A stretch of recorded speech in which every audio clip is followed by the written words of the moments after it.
Today on the Matt Walsh Show, an elementary school holds a gay pride march right through the hallways of the school. Plus, the confirmation hearings for Judge Kentanji Brown Jackson have begun, and Democrats have already made it clear that any tough questioning of the judge will automatically be racist and bigoted. Also, look, they would never treat a judge as harshly as Republicans are treating Ketanji Brown Jackson. Also, the Daily Wire is now selling men's grooming products. Like so much of what we do here, it's a joke, but also not a joke at all. And I'll explain. And the mayor of Boston commemorates St. Patrick's Day by making racist jokes about white people. Also, the media tells us about a rise in ADHD among not only children, but adults as well. Are so many of us suffering from a mysterious mental illness, or could there be a more logical explanation for our inability to focus in modern society? We'll talk about all that and more today on The Matt Walsh Show.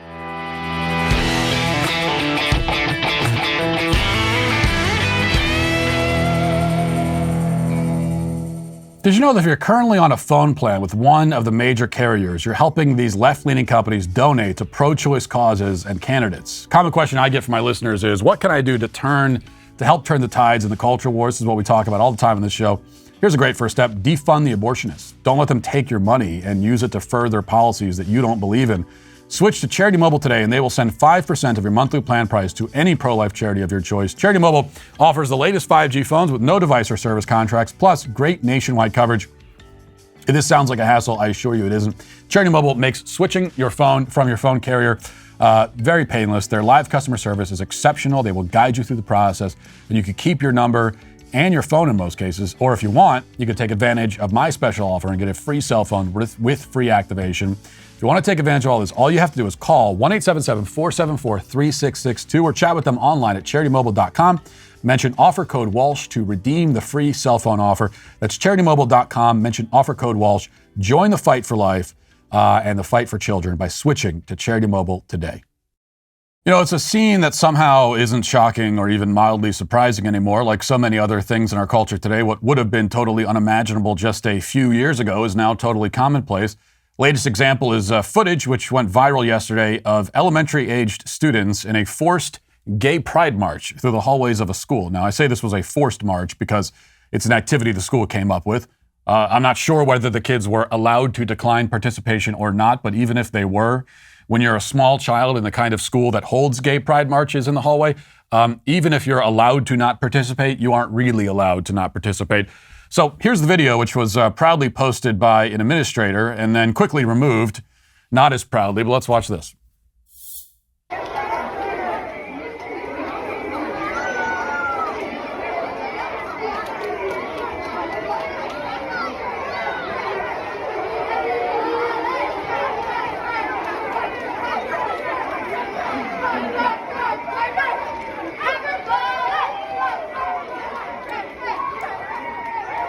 All right, so you see all the kids cycling through there, and these are very young kids as well that we see walking down the hallway. Some of them seem enthusiastic, others not so much, but they're all in the march, in the gay pride march in the hallways of a school, an elementary school. And this happened, by the way, not in like Oregon or California or Vermont or one of those crazy leftist states, but actually Texas.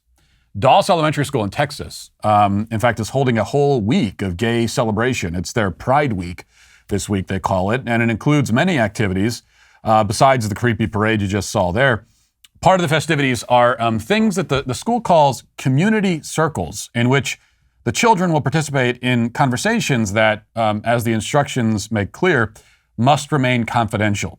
Students are told explicitly that, quote, what we say in this room stays in this room, and, quote, remember to keep what happened in the circle confidential. And to make it even creepier, they, capital T, capital C for the circle. It's the circle. Now, if the phrase, remember to keep what happened in the circle confidential, sounds like something you'd be told at a cult meeting, and if what we say in this room stays in this room sounds like something that sounds like maybe like a threat from a pedophile abuser, then you're starting to understand what our public school system is and what it's all about.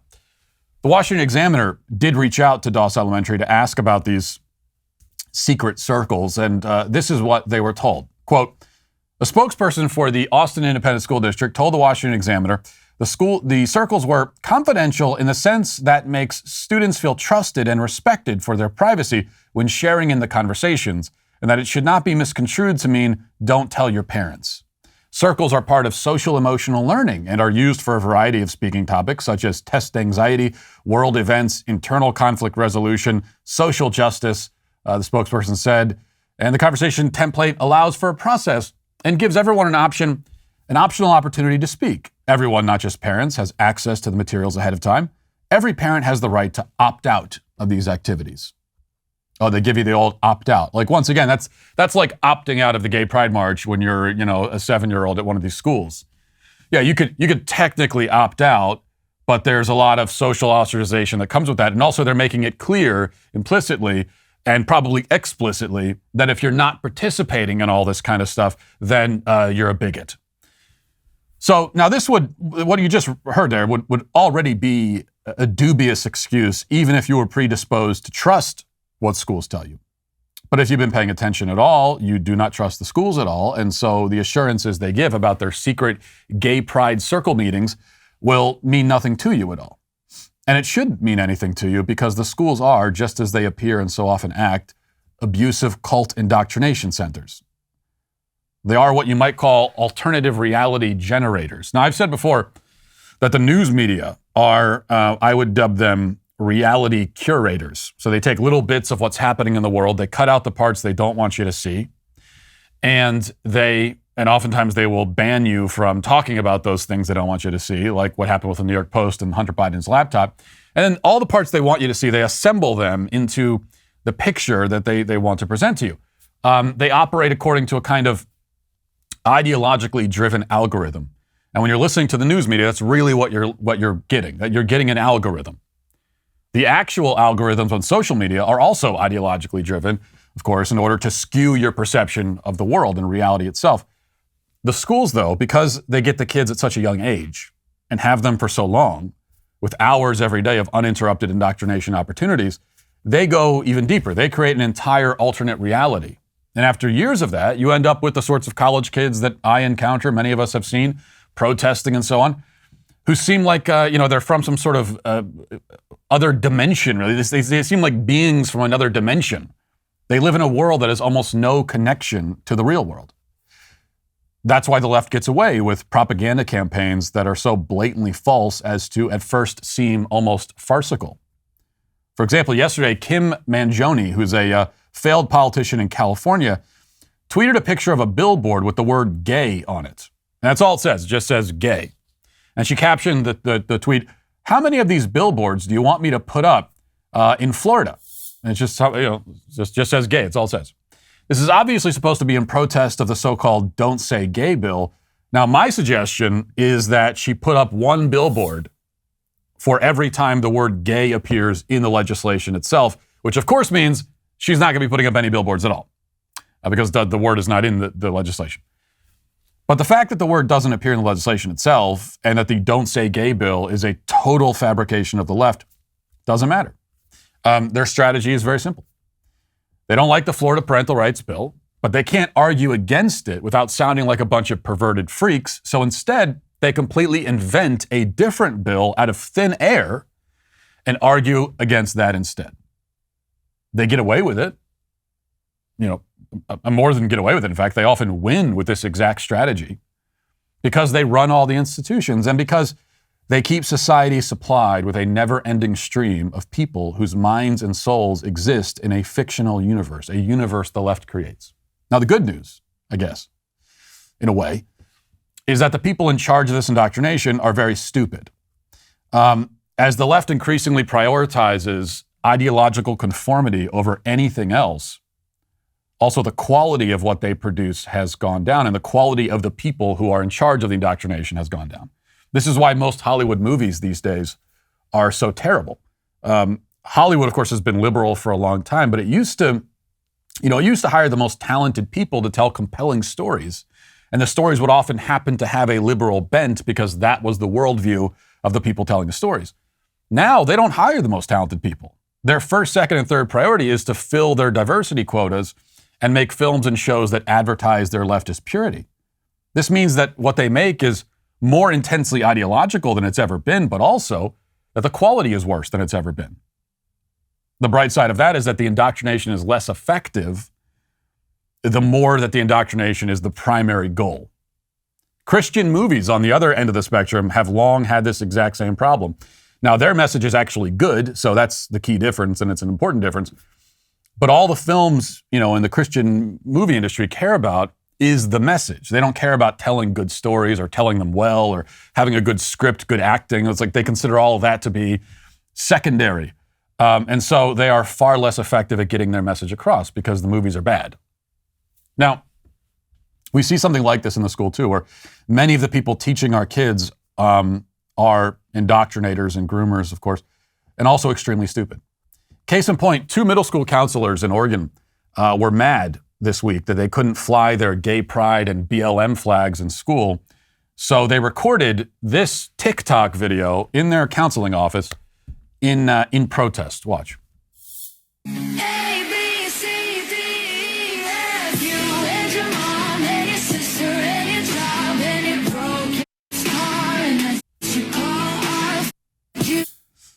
Okay, now you have to appreciate these 2 ladies flipping off the camera in front of a flag that says, "Be kind to all." You also have to appreciate the caption on the video, which misspells the word allowed. And somehow that manages to be, the most outrageous aspect of that video there. These are very dumb people with no discernible skills or abilities and double-digit IQs at best. In many such cases in the school system. But they don't need to be effective indoctrinators, really. Because unlike Hollywood and media and all the other institutions who are less effective at indoctrination when their quality goes down, in this case, with the school system, they have your kids for so many years and so many hours in a day that it becomes a sort of war of attrition with your child's soul, with your child's mind. They just keep pushing until they wear their victims down and have them firmly in their clutches. But there is a kind of easy solution, if not easy, then at least simple, which is get your kids out of the system and keep them out. Now let's get to our 5 headlines.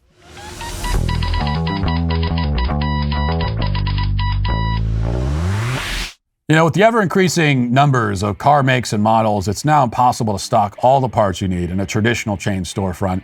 But you don't need to. This is the good news, because you have computers at home with access to rockauto.com. You probably carry one around in your pocket all the time. All you got to do is pull it out, go to rockauto.com. Why should you choose to spend 30%, 50%, 100% more for the exact same auto parts at a chain store or new car dealership? No reason to do that. For example, a Delphi FG 1456 fuel pump assembly for a 2005-2010 Honda Odyssey is normally $353 at Advance, which is a big chain store, but it's $216 at rockauto.com. And I know exactly what I just read. They have everything from engine control modules and brake parts to tail lamps, motor oil, and even new carpet. Whether it's for your classic or daily driver, you can get everything you need in a few easy clicks delivered directly to your door. The rockauto.com catalog is unique and remarkably easy to navigate. See all the parts available for your vehicle and choose the brands, specifications, and prices you prefer. Best of all, prices at rockauto.com are always reliably low, and the same for professionals and do-it-yourselfers. So go to rockauto.com right now, see all the parts available for your car or truck. Write Walsh in their "How did you hear about us" box so they know that we sent you. All right, I have to talk about this at the top. I'm really a kind of a loss here. I feel betrayed, heartbroken, confused. Yesterday, I'm at work in my office, and I'm at work. I'm doing important work. Trying to figure out what I'm going to talk about on my podcast. Very important work. And I get a text from my wife, and it says, this is what it says. This is my wife. She says, "Left my shopping cart in the parking lot." Just like that. There's no other, nothing, just that. She decided to send that to me. And I text her back and I said, why? What possible excuse could you have? You know how important this issue is to me. And her response, LOL. This is actually a form of just like psychological terrorism committed by my wife against me, callously for no reason other than her own amusement, I guess. And when I talked to her about it later, more extensively, because it's like, this is the kind of thing, okay, we're going to talk about this when I get home. We're having a conversation about this. And then she actually tried to hit me with the, she didn't try to physically hit me.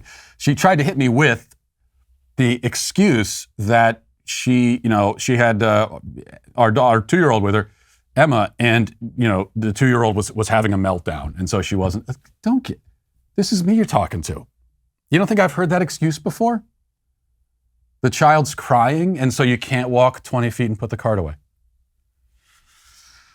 This is what I have to deal with every day. All right, we'll go here. The first day of the Senate Judiciary Committee hearings for Ketanji Brown Jackson started yesterday, and right out of the gate yesterday, Democrats, of course, laid down the racism gauntlet, as you'd expect them to do, and made it very clear that any difficult questioning that may follow by Republicans is racist. And keep something in mind about Democrats, of course. Now, they said that Justice Kavanaugh was the ringleader of a gang of serial rapists. They said that Amy Coney Barrett was a member of a Handmaid's Tale secret cult, otherwise known as she was just Catholic. She's in the Catholic Church. So, but they really feel strongly that you should treat Supreme Court nominees with respect and dignity. I want to be very clear about that. So Cory Booker came out of the gate with this and made sure to highlight just how he took a sort of a more passive-aggressive approach. Rather than explicitly saying, if you criticize her, you're a racist, which I'm sure he will say and probably has already said. But here he decided to, just highlight how historic and wonderful all of this is, and how could anyone do anything but squeal with delight at the very thought of Ketanji Brown Jackson on the Supreme Court. Let's listen. When you were in my office, you were focused on the hearings and a lot of the substance and had such great questions. I could not stop being just joyous that you were sitting in my office, and I couldn't stop bringing up to you the historical nature of this. Forgive me, I grew up in a small black church where I was taught to make a joyous noise unto the Lord. And this is not a normal day for America. We have never had this moment before. And I just want to talk about the joy. Well, Cory Booker makes joyous noises. I don't really want to know what Booker's joyous noises sound like. That's something he should keep to himself in his private life. But, the point is very clear, not very subtle at all, that this is what a wonderful historic moment. We've had black Supreme Court justices before, but they don't really count, especially, Clarence Thomas, he doesn't count, obviously. So this is, all we should be doing, according to Cory Booker, we should all just be singing songs of praise. That's what the Supreme Court confirmation hearing should consist of, is everybody locking arms together, holding hands, and singing joyously to the Lord before Ketanji Brown Jackson. Now, Mazie Hirono was a little bit more direct with the racism blackmail. Let's listen to what she had to say. Some of my Republican colleagues and public figures have attempted to undermine your qualifications through their pejorative use of the term affirmative action. And they have implied pause it there for a second. You were... No, it's not Republicans. It's not Republicans who said that Ketanji Brown Jackson was selected, at least in part, because of her skin color and her gender. Republicans didn't say that. That was Joe Biden who said that. That was Joe Biden who announced that to begin with, that he is already ahead of time, before he ever said Ketanji Brown Jackson's name. I mean, like a year before, or more than a year before, he ever even said her name. He said, I've whittled it all down. I'm excluding everybody who is not a black woman. They're the only ones I'm going to consider. And then there's the other part of that, which he didn't say, which is that I'm only considering leftist black women. So it's a whittled down, much more limited pool of people. And all we really know is that Ketanji Brown Jackson was allegedly the most qualified one in that group. Was she the most qualified one among all potential candidates? Well, we have no idea, because Joe Biden, according to himself, did not consider any of the other ones. So just to clarify that, but let's keep listening to Mazie Hirono for some reason. Are solely nominated due to your race and not for other factors. Apparently, some have even claimed that you need to show your LSAT scores to determine whether you are a top legal mind. This is incredibly offensive and condescending. Let me be clear. Your nomination is not about filling a quota. It is about time. It's about time that we have a highly qualified, highly accomplished Black woman on the Supreme Court. It's about time our highest court better reflects the country it serves. It's about time that Black women and girls across the country can finally see themselves who look like them sitting on the highest court, making decisions that will impact their lives.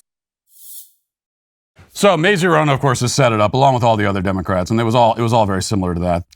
All right, I also can't think of an excuse for this as we move up to Boston, where Mayor Michelle Wu, you may remember her, she was last seen sort of awkwardly sitting there silently while she got insulted relentlessly on Instagram Live, which was a great video. This one, not as good. She gave a speech at the annual Boston St. Patrick's Day breakfast where she said this, listen. Over 100 days, we have connected unhoused residents at Mass and Cass to housing, treatment, and services. We've launched 3 free bus lines. We've taken some big, bold actions, but I won't lie, this past winter was pretty intense. Trial by snow, trial by fire, fighters union. I'm getting used to dealing with problems that are expensive, disruptive, and white. I'm talking about snowflakes, I mean snowstorm snowflakes. Oh, hilarious. She's dealing with problems that are expensive, disruptive, and white, which is a joke she decided to tell, by the way, at a St. Patrick's Day event. And the excuse that's being given on her behalf is that apparently at this event, the tradition is that the mayor gets up there and gives a funny speech and tells a bunch of jokes. Okay, fine. So she's telling a joke. Now all of a sudden, people on the left are saying, hey, calm down, it's just a joke. Now, when an actual stand-up comedian at a stand-up special tells jokes, that's Armageddon. That's the apocalypse. That's a human rights abuse. We got to have marches in the street and boycotts. You know, Dave Chappelle's an actual stand-up comedian. It's his job to tell jokes. And he does a stand-up special where he tells jokes, and that's a problem. You can't do that. Yeah, we're going to make excuses for a politician on St. Patrick's Day who decides to make a joke that all of her problems are expensive, disruptive, and white. Now, I don't need to point this out, but I will, because that's pretty much the entire show is me pointing out things I shouldn't need to point out. If this was a mayor of a city who was commemorating Black History Month by making a hilarious joke about how most of his problems are expensive, disruptive, and Black, I don't think all the people that are having such good humor about it would feel that way about it. There would be riots in the streets. It would be considered a historic catastrophe. They would they would literally commemorate the day that it happened. If that happened today, March 22nd, that a mayor got up there and said, all my problems are disruptive, expensive, disruptive, and Black. I'm not talking about Black people. I'm talking about the pavement. There's a lot of potholes. Don't you get it? If that were to happen, and March 22nd would be a day. We would have anniversaries of it. Next March 22nd, they would talk about where they were when they heard that joke and what terrible damage it did to them, the trauma that they've suffered. I mean, we would never hear the end of it. They would build monuments to commemorate the tragedy where people could go and weep over the joke that was told.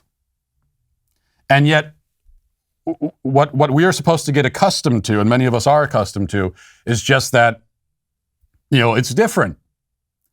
Mayor Wu is a non-white person, and she's making jokes about white people, and so it's just different. She's allowed to do that.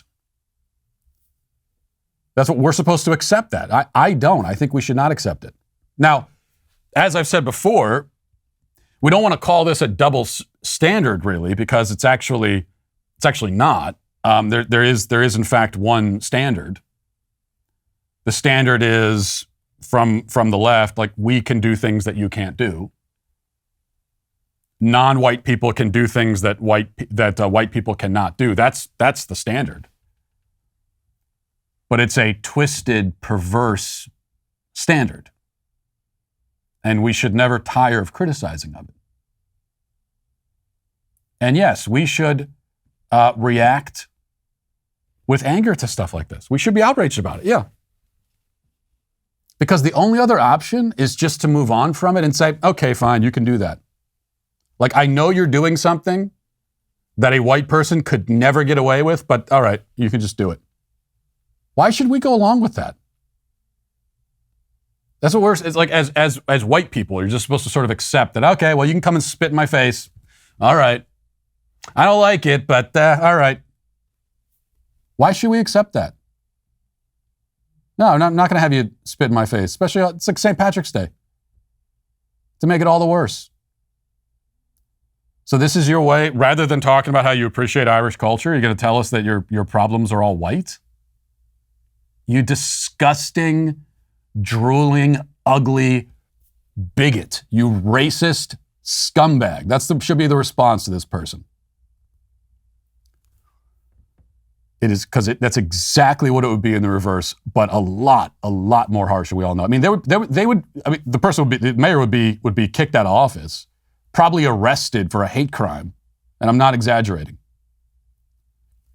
But you can't even conceive of actually fully of what the reaction would be because it is literally inconceivable that a politician would ever make a joke like that about any race of people other than white. And is that a reality that we want to accept? That there is one race of people, that the most powerful people in our society, politicians who are running cities and running the country, are allowed to joke about and insult? Do we really want to accept that? Because that doesn't go anywhere good. When there's one group of people that we determine by race who you're allowed to disrespect, but nobody else. Now, you want to open up the floodgates and say that, yeah, jokes are jokes. You can make jokes about any race you want. And, hey, that's fine. If that's the rule, I'm totally on board for that. But I'm not on board for the rule that you're allowed to do this to white people, but nobody else. Not on board for that. All right. What else have we got? From the Post-Millennial, it says, it's been reported that staff from an unnamed UK hospital told local police last year that a sexual assault they were investigating could not have happened because patients are placed on single-sex wards per the guidelines of the National Health Service. The alleged attacker was a biological male who self-identifies as a woman, was therefore counted to be of the same sex as the woman whom the biological male is alleged to have raped. Quote, they forgot that there was CCTV, nurses, and observers, noted Baroness Nicholson during a parliamentary debate in the House of Lords on the issue of the same-sex wards, which are the standard in the area. Staff told police a year ago that there were no males present on the ward at the time of the attack, and as the result, the rape could not have occurred. But it turns out that there was a male. So the alleged rape of a woman by a male, and it was covered up. And the police were told, there's no males here. There's no men. Couldn't have happened. Now, what you should know is, okay, this is happening in same-sex wards at hospitals in the UK. And I'm sure this is not the first such occurrence.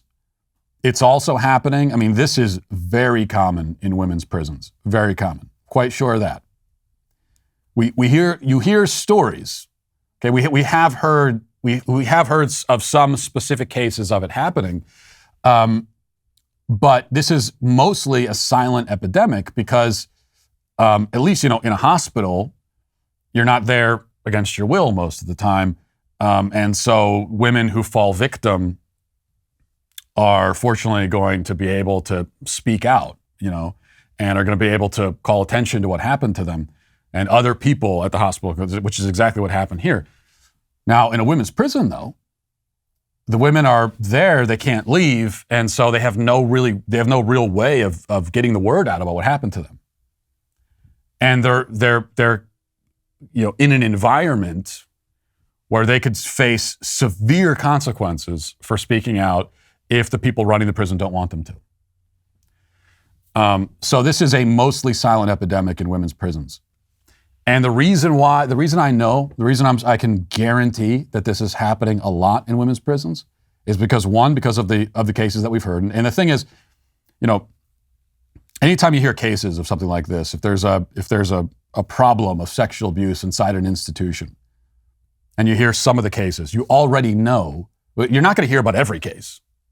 And so however many you heard about, you can multiply that by 5 at least. But then in a prison, I don't know, multiply it by 10, by 20, given how difficult it is for the victims to reveal what's happening to them. And the other way that I know that it's happening is that I know it's a fact that in many states in this country, they are putting violent male offenders, including sex offenders, in cells with women. And it is just a guarantee that you're going to have a mass epidemic of women getting raped if you do that. It's a guarantee. It's not a maybe, it's a guarantee. So this is, whether or not the lid is ever really blown off and we find out, the full extent of the epidemic, I don't know, but it is happening. Also, this on the transition, I just want to play this, a little bit of this, probably not the whole thing, but a rapper named, who's this, Lil Boozy, who I'm sure is a great musician, but he was being interviewed on a show, and he was asked about the issue of men playing in women's sports. And let's listen to a little bit of what this guy had to say. I personally don't think that it's fair for it's not a trans fair. In a minute, for 5 years, 10 for a years. male trans athlete to compete in women's sports because In men are women's just sports, born. bro. Yeah, Let I don't them agree. women have their glory, man. Yeah, We let that go down in 5, 10 years. They're going to have kids raising their children to be big, strong motherfuckers, then turn into women and take over the sport and get $1 million contracts. Watch. well, I mean, if you think about it, women's sports really. Think money. Motherfuckers think money. Yeah, go get a 7'5", a 7'5", and turn into a woman. And put him on the NCAA team. And have him dunking like Shaq.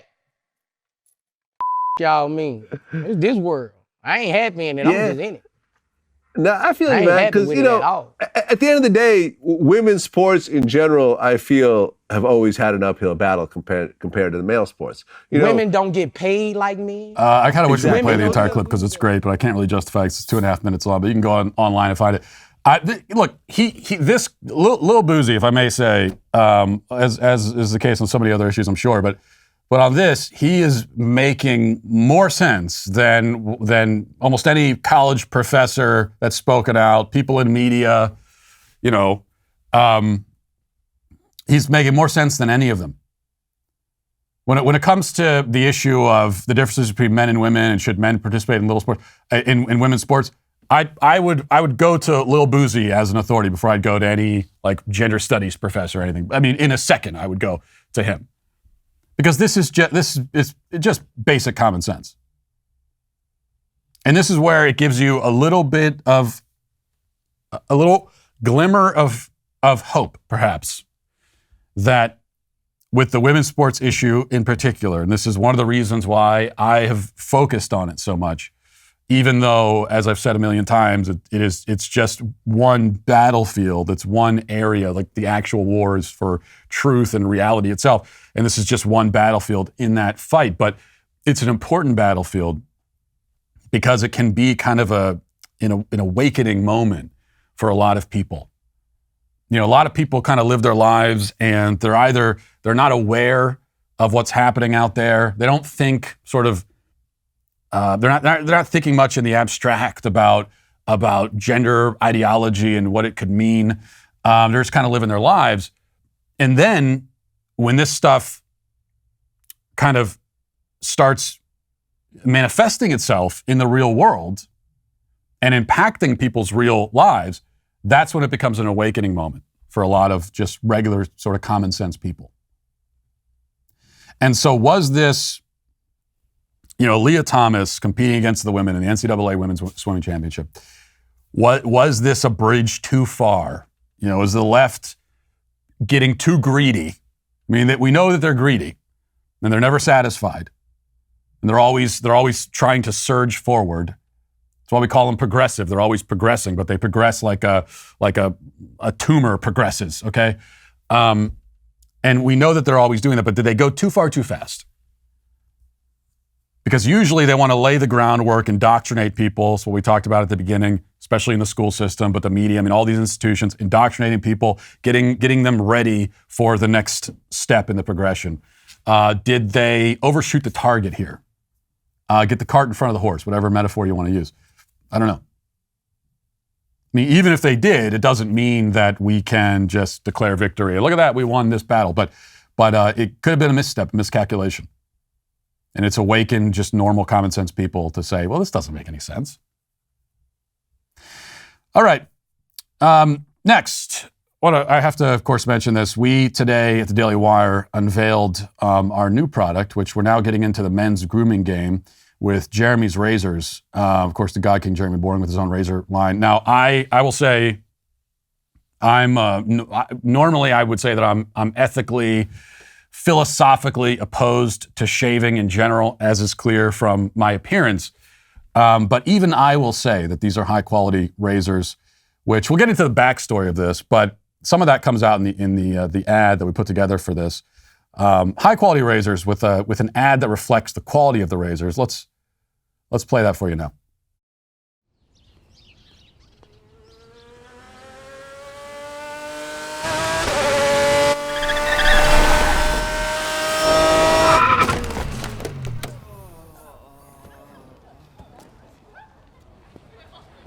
Do you remember when there were two genders and only 1.5 of them had to shave their mustaches? Oh, hi. I'm Jeremy Boring, CEO and God King of the Daily Wire. Harry's Razors used to advertise on our shows. They're a great product, and we were happy to do it. That's before some peon who works for me went and said that boys are boys and girls are girls, and that was just too much for Harry's. They condemned our views held by millions of Americans and virtually every human who's walked the planet until about 15 minutes ago, as inexcusable. And they dropped their ads from our network because of what they called values misalignment. You're damn right our values are misaligned. And it's not just Harry's either. Gillette razors used to be the best a man could get. Then they decided that men are too toxic. Unless you're the kind of man who teaches his daughter to shave her beard. If that makes sense to you, keep buying Gillette. But if you've had enough of the woke bullshit and you're tired of paying companies like Harry's and Gillette to hate you,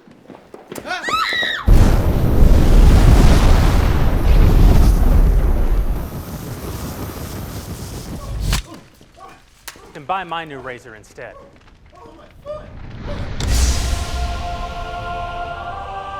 Behold, Jeremy's Razors. Yes, they're real. Yes, they're fabulous. But Jeremy, you say, you're a svelte silver fox with a salt and pepper beard that's the envy of lesser men. You're damn right I am. And I want to be clear that shaving with a Jeremy's razor won't actually make you look more like me. Yes, you're giving me fierce, you're giving me power. Could make you look more like this guy, though. And that's the most homoerotic moment you'll ever get from a Jeremy's razor commercial.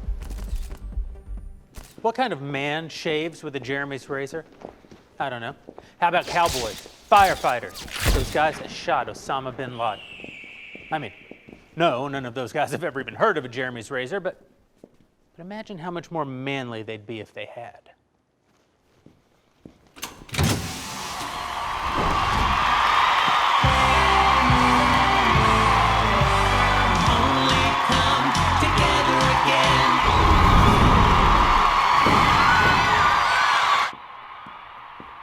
Right now, you're probably wondering if this whole thing is a joke. Sure it is. But that doesn't mean it isn't real, or that it won't be the best shave of your life. Harry's Razors doesn't want your business. I do. They seem to hate you, and I can't say that I love you, but I don't mean you any specific harm. Our country's in trouble. Conservatives are being canceled by Hollywood, the media, universities, and now Harry's Razors. Stop giving your money to woke corporations who don't think you deserve their product. Give it to me instead.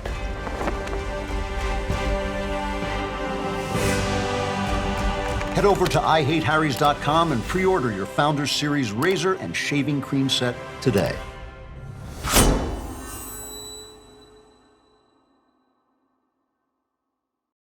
Yeah, I have to say, it's a great ad. I am very upset that we had a flamethrower here at the office, apparently, and I was not given a chance to play with it at all. But I guess, safety concerns. I love the whole ad. I thought my favorite part was if I had, and I'm just not playing favorites at all, not biased at all, but we did get a glimpse of the best-selling, most acclaimed LGBT children's book of all time, which you can get at JohnnyTheWalrus.com. So that was a great moment as well. But this is, we have to keep in mind, as it says in the ad, Harry's, we had been advertising with them. They decided to pull all their ads, not even because there was some coordinated campaign where they were getting all kinds of pressure from all over the place, but as is so often the case, it's a small minority of people. And in this case, now we've seen small minorities imposing their will on major corporations. We've seen that at Disney. We're seeing it right now at Disney. We've seen it at Netflix. We've seen it in many places. In this case, it was one anonymous Twitter account with 2 followers who nobody's paying attention to. Nobody cares. And all they did was just send a tweet out to Harry's saying, did you know Michael Knowles thinks that men are men and women are women? That's all that Knowles really said. And just because of that, Harry said, well, okay, we'll pull all our advertisements. This is a profitable arrangement for Harry's. And just because of that one person, that you want to talk about privilege, that's the privilege you have. That is the so much of the privilege in this country is ideologically defined. And that's the privilege you have as a leftist. Conservatives don't have that kind of privilege because the left runs all the institutions and they make all the products. And that's why, the razors here, it's like so much of what we do, it's a joke, it's funny, and it's a troll. And we put a lot of effort into very elaborate trolling at this company, which is one of the reasons why I like working here, and I appreciate it as a troll, at heart myself. But it's also, along with being a joke, it's also a very serious thing, which is that, when this happens, we've gotten used to this with companies where they announce. That's what Harry's did. It wasn't just that they pulled the ads. They announced that they don't want anything to do with us.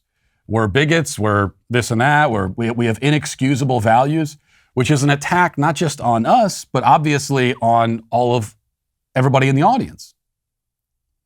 Because what they're implicitly saying is, well, what all you people, why are you still watching and listening to all this bigoted material with these you must have the inexcusable values too. So we had these companies that they come out and announce, like, we don't want your business. We hate you. We oppose everything that you stand for on a real fundamental level too. And usually what happens is companies do this, and then we on the right, we complain about it and we whine about it and we talk about cancel culture, and then maybe we organize a boycott. Most of the time we don't even do that. But even if we do the boycott, it lasts for like a week, if it makes it that long, and it has no effect at all. Doesn't matter. The company doesn't feel the pain at all. And then we just go back to normal, go back to using those products. And part of the reason that happens is because, in a way, it's like you almost don't have a choice with some of this stuff. You have to buy things. You need razors. You need basic things like that. Unless you're going to go shave with a butcher's knife or something, you need some kind of grooming product. If you are going to shave at all, which I wouldn't recommend, but if you do. So partly out of necessity, we go back and we start using these products again, which is why at the Daily Wire we've decided, well, let's make our own products, just like we're making our own entertainment. Rather than complaining that entertainment is increasingly ideologically biased in the extreme, we'll make our own. And if you want to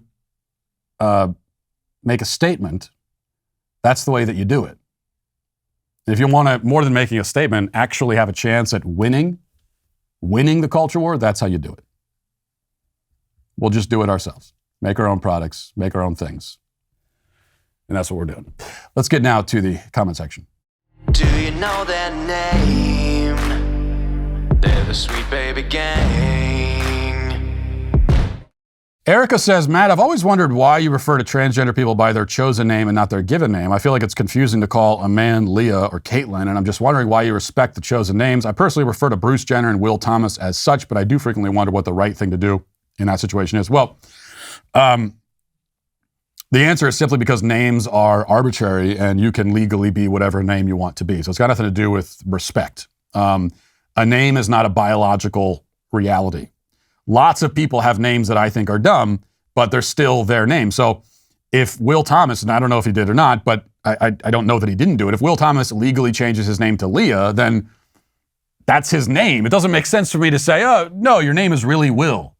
It doesn't make any more sense than for someone comes along and says, my name is Fred, and I say, I don't like that name. Your name is really, Bill. It just doesn't make any sense. It's not about being disrespectful. It's just about not making any sense.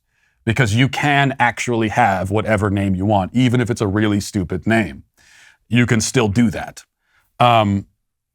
Because names, again, are not biological realities. They are in fact human constructs. And names can also change. I mean, there was a time when men were named Ashley, and now no men are. And just like it can change over time. Now, so if a man says that I'm going to change my name and make it Leah, well, I think that's dumb because that is a girl's name, but you can have that name if you want. I can't tell you that that's not your name, but you're still a man. Okay, so that's the part that doesn't change, and that's the point. And this is an important distinction, I think, because your sex is not like your name at all, and I don't want to compare the two. I think you do the transgender agenda actually a favor by equating the two. They are not the same. Because your sex, unlike your name, is not something you can choose. You can choose a name for yourself, legally. You can't do that with your sex. Names are also assigned. You want to talk about something that's assigned at birth? Your name is assigned at birth. And you can actually, as you get older, look and say to yourself, I don't really like the name that I was assigned, I'll pick a new one. And you can do that. Your sex, though, is not assigned at birth. It is observed. It's noted by the doctor. And that's just your sex. You can never change it. So it's not because I'm worried about respecting Thomas or whatever. I don't respect him at all. It's because I want to make sure that I'm being as clear as possible. All right. Ian Byrne says, can the ally ship be the first ship sent by Elon to Mars? I'm on board with that plan. Ship them all off there. Redemption Happens says, here again, Matt, being clueless as to the effects of execution on prison staff. You want to turn those officers into killers, and you cluelessly omit the fact that a lot of these guys have guilt and shame because many of them are even saying the drug laws are BS, and now you want to add PTSD on top of that. The average life expectancy for corrections officer is only 55 for a reasoned genius. Well, actually, disregarding your condescending tone there, I think that the psychological effect of the people administering capital punishment is, in fact, the best argument against capital punishment.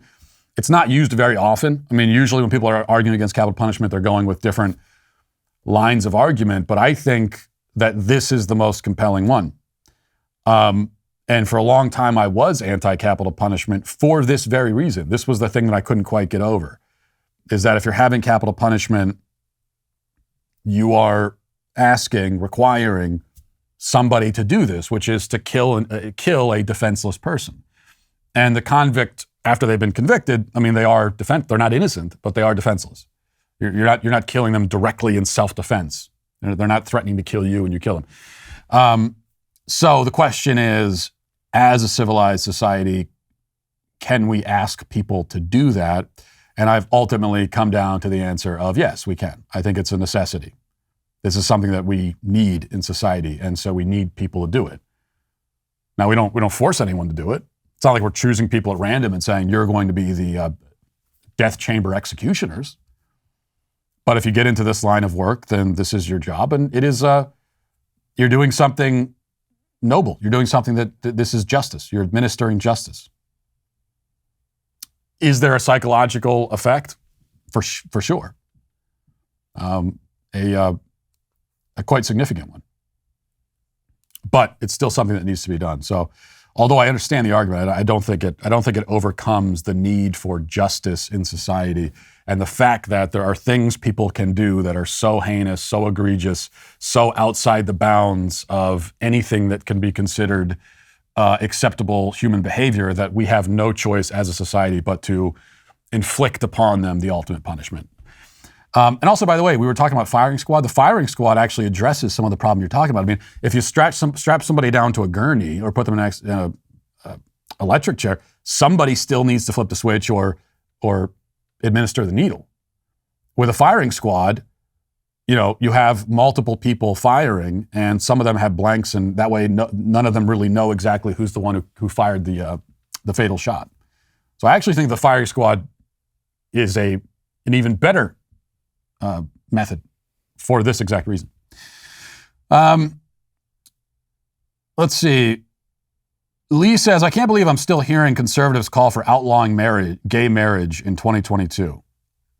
Oh yeah, the old current year thing. First of all, the date on the calendar has no bearing on fundamental principles. Second, I'm not arguing for outlawing gay marriage. I'm arguing that gay marriage is a contradiction in terms, like it can't exist because marriage is a certain thing with a certain function and a certain definition. That's the argument.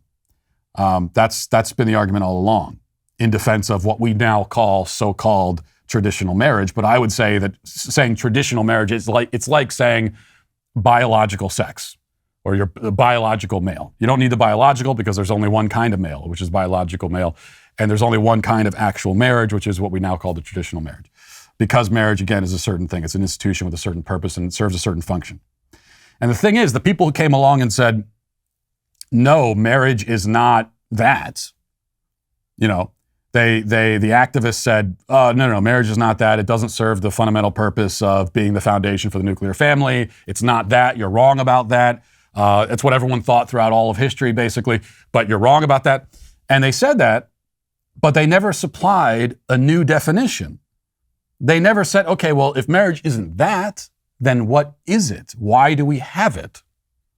You might not have liked the answer before, but at least there was an answer.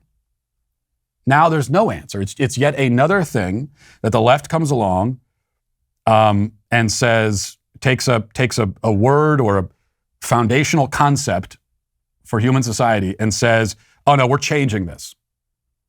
But when they change it, they just remove the meaning from it and do not even supply a new meaning.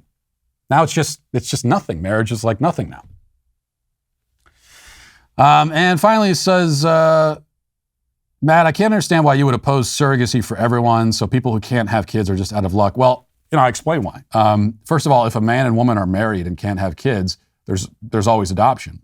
If a man and woman can't have kids, I think still pursuing parenthood is a very good thing to do, and there are lots of children that need to be adopted. So no, they aren't out of luck, as you say. But also another important point here is that nobody has a right to a kid. Nobody has a fundamental right to be a parent. You have parental rights, but you don't have a right to become a parent in the first place. The world doesn't owe you that, is what I'm saying. And the problem with surrogacy is that you're commodifying the female body and human life itself. I mean, you're literally renting out a womb and you're buying eggs and treating all these things like commodities. And I think the female body and human life should be treated with more dignity than that. At the Daily Wire, we've started our own publishing wing called DW Books. I had the honor to be the first book that we published with Johnny the Walrus, but we're proud to publish many more. And these are books that actively fight the left's monopoly on storytelling, like Fiery but Mostly Peaceful, The 2020 Riots and the Gaslighting of America by Julio Rosas, who pulls back the curtain on the Black Lives Matter riots that broke out across the country in the aftermath of George Floyd's death. Rosas, who was reporting from the ground, gives his firsthand experience and exposes the media's attempts to convince Americans that the fatal and destructive riots were peaceful. The book is available for pre-order on Amazon or anywhere you buy books online, so go pre-order your copy today. Also, our product team is currently searching for a director of customer experience to lead our audience experience teams in Nashville. This person will work closely with our vice president of operations to strategize and implement innovative ways of optimizing our audience experience strategy to achieve business goals, strengthen our brand, and provide optimal value to the Daily Wire community, especially our subscriber base. What does any of that mean? If that made sense to you, then you might be a candidate for this job. This is a unique opportunity for a senior-level customer service professional with a passion and skill for leadership, an entrepreneurial spirit, and deep operational knowledge and experience in all aspects of online community management, customer experience, and event attendance experiences. To apply for this opportunity and to view a full list of our current openings at Daily Wire, visit dailywire.com/careers. Now let's get to our daily cancellation. Well, ADHD has been back in the news, first with a Salon article documenting how a stark rise in ADHD diagnoses seem to mysteriously coincide with millions of kids being locked inside for a year and forced to take classes on Zoom. This is something I've been following for a while and we've talked about before. Meanwhile, the Today Show ran a piece about the rise of ADHD in women, especially mothers. So ADHD is all over the place, it seems. It's also become a profitable business, to put it mildly. Billions and billions of dollars have been made and will be made on it. Some companies, as the New York Post reported just last week, have gotten more creative in their marketing of ADHD drugs, with Ritalin ads now appearing on places like TikTok. Now, we know that the psychiatric industry and big pharma have set out to catalog and medicalize virtually every human behavior, emotion, inclination, and personality trait. Soon, nobody in America will be considered normal. You wonder where the drug companies and psychiatrists get their idea of normal behavior and normal brains and normal emotions, considering they so rarely come across a behavior, brain, or emotion they consider normal. We'll pick that thread back up in a minute, but first let's acknowledge that nowhere is this tendency to medicalize the human condition more apparent or more dangerous than with children. There's been an astounding rise in ADHD diagnoses stretching back not just through COVID, but for decades before that. Somewhere around 10% of all children in the country have been labeled with this alleged disorder before the lockdown, and the labels being stuck on kids at earlier and earlier ages. We're now told that kids as young as 2 years old can be diagnosed ADHD. A third of kids with ADHD are diagnosed before the age of 6. Doctors will assure parents that the drugs are safe and will cause no long-term damage to their children. But at best, we don't actually really know whether that's fully true or not. There's plenty of reason to believe that the drugs could be affecting your child's brain for years to come.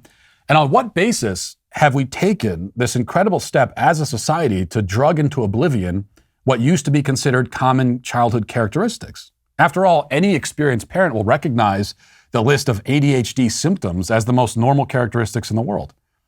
Those symptoms, if you look it up, include in constant motion, squirms and fidgets, makes careless mistakes, often loses things, does not seem to listen, easily distracted, does not finish tasks. Now, frankly, I would be more concerned about a child who doesn't exhibit these symptoms. So, symptoms, quote unquote. So how can we know when normal childhood behaviors may be a manifestation of mental illness? It's quite easy to know when your liver, kidney, or heart are malfunctioning. But with ADHD and so many other mental illnesses, pediatricians and psychiatrists claim to have identified a malfunction of the whole human person. Now, it's non-controversial to look at a diseased liver and say, a liver shouldn't do that. It's functioning wrong. But doctors are now looking at physically healthy children and saying, this entire person shouldn't be doing that. They shouldn't be acting like that. On what basis?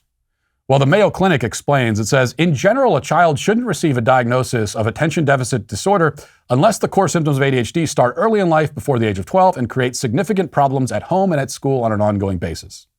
So according to the medical community, a child's personality becomes diseased at the precise moment that his personality interferes with his schooling. That's odd, isn't it? Because physical diseases aren't judged that way. If you go to the doctor because you think you have appendicitis, he's not going to ask if the appendicitis is causing problems at home or school. Appendicitis is appendicitis, no matter how convenient or inconvenient it may be to those around you. Appendicitis is appendicitis at school, at home, even if you're walking alone, down a path in the forest. But ADHD is not ADHD, depending on the context. It's only when it's a nuisance that it becomes ADHD. Now, this diagnostic criteria is rather peculiar, especially because advocates for ADHD drugs will claim that the disorder can be located in the brain. But if it can be located in the brain, why is it diagnosed with a personality survey instead of a brain scan? Has anyone ever stopped to ask that question? Now, it may be true that you can find certain neurological similarities among certain people who have been diagnosed with ADHD. But you can find neurological similarities among people with any kind of shared disposition, such as like enthusiasm or altruism. You can find neurological similarities among optimists and among pessimists. That doesn't prove that these similarities cause optimism or enthusiasm or hyperactivity in children. You could look at the brain scan of a man grieving his dead wife and see his grief reflected in his brain. You could also see his happiness at the birth of a child. You could see the experience he has in prayer. I mean, all of that you can see reflected in the brain. But that doesn't prove that the chemical reactions in his brain are causing those things. A guy who's happy Does his brain look like that because he's happy, or is he happy because his brain looks like that? That's a chicken or egg question we never seem to bother asking. Now, of course, if you take an entirely materialistic view of the human person, which catastrophically many psychiatrists do, then you must believe that everything he feels, everything a man thinks, all of his traits, his characteristics, his flaws, his desires, his goals, his joy, his love, his despair, and so on, are all just material phenomena. The mind is an illusion in that case. You're just your brain and nothing more. But if, on the other hand, you factor in the soul and free will and the uniqueness of each human person who's created by a divine force, it becomes clear that the mind exists and it drives the brain much more than the brain drives it. But even if we put all that to the side, and I don't really see how you can put it to the side because this chicken or egg problem lies at the very heart of the entire psychiatry industry and everything we think about mental illness. But even if you do, and even if you accept just for a moment that brain chemistry determines everything about a person, that still wouldn't prove that any particular personality, like the ADHD personality, is disordered. It doesn't prove, in other words, that a person isn't supposed to be that way. It also doesn't prove that the brain itself is causing this disorder, if it is a disorder at all. Now, this brings us back to the thread we started pulling at the start. I've talked before about kids and ADHD, made many of these points, but as mentioned, this ADHD epidemic stretches beyond childhood. Many of the diagnosed kids are adults today, and many adults who were never diagnosed are being diagnosed now, which is no surprise because it's really easy to be diagnosed with ADHD. As I said, they don't diagnose it by looking at your brain. They diagnose it by asking you questions about what you do and how you feel and how you act. But it's especially true now because all of us are distracted and unable to pay attention to anything for very long. All of us. This is a phenomenon stretching across the entire civilized world. It's been well documented. Many entire books have been written about it, including one I'm reading right now called Stolen Focus by Johann Hari. In that book, which I recommend, Hari offers extensive documentation of the many measurable ways in which our collective attention spans have dwindled. And there are a lot of things telling this story. We read fewer books, a lot fewer. We retain less information. We feel the need to constantly switch tasks. We're obsessed with what we call multitasking. Though, as the book explains, multitasking is a myth for humans. Multitasking is actually a word that first applied to computers. And now we talk about it like people do it. But really, your brain, you can't do two things at once. You can rather switch quickly between tasks, which is what all of us are doing all the time. The modern world is set up this way. And of course, the number one indication of this problem, and also the number one cause, is the phone that we all carry around with us and check hundreds of times a day throughout the day, even if there's no reason to be checking it. We just compulsively pick it up and check it. It's not like we're focusing intently on any of the content that we encounter on the phone either. The average user spends mere seconds on each web page he visits. When it comes to news articles, many people only read the headline and don't get beyond that. On social media like Twitter, of course, there's an endless scroll of content in little bite-sized chunks that each takes 5 seconds or less to consume. So we're all distracted. We're all suffering extreme attention loss. Even our memories have been negatively impacted. This is an effect that's aptly been dubbed digital dementia. Now, this is all by design, of course. There are very powerful forces at work who are very good at seizing hold of your attention and diverting it from one thing to the next. Your attention is a resource, and they seek to claim it and monetize it, and they have. It's not just the phone. This problem existed before smartphones. It's just that smartphones are such effective vehicles for this kind of distraction, and there are extremely complicated and sophisticated algorithms personalized to each one of us designed to keep us distracted. But even outside of cyberspace, everywhere else you look in the world, you come up against a never-ending barrage of distraction. So the question, in a world where everything is literally designed to distract us, and everyone is distracted all the time, how can the psychiatric industry come along and declare that some of this distractedness is a mental disorder? Based on what? If I can pay attention to something for 10 seconds, and you can only pay attention for 7, does that mean that you have ADHD? So we establish an attention span baseline, and whoever's below it is automatically mentally ill, even if the baseline itself is dropping, which proves that the attention problem is largely environmental? How does that make sense? Telling people they have a mental illness because they struggle to focus in our society when they're constantly bombarded with lights and sounds and images and texts and noises and messages of all kinds all the time nonstop, it's like telling people in a country with a fast food restaurant on every corner that their obesity is the result of a disease. which, come to think of it, is exactly what we tell obese people. I'm starting to sense a pattern here, though I can't follow the trail for very long because I get distracted. Pharmaceutical industry would tell me that that's because I'm mentally ill, but I could see a different cause. It's all around me. It's all around you. And that's why ultimately I think the pharmaceutical industry must be the one that is, in the end, canceled. If you could pay attention to anything I just said. We'll leave it there for today. Thanks for watching. Thanks for listening. Have a great day. Godspeed.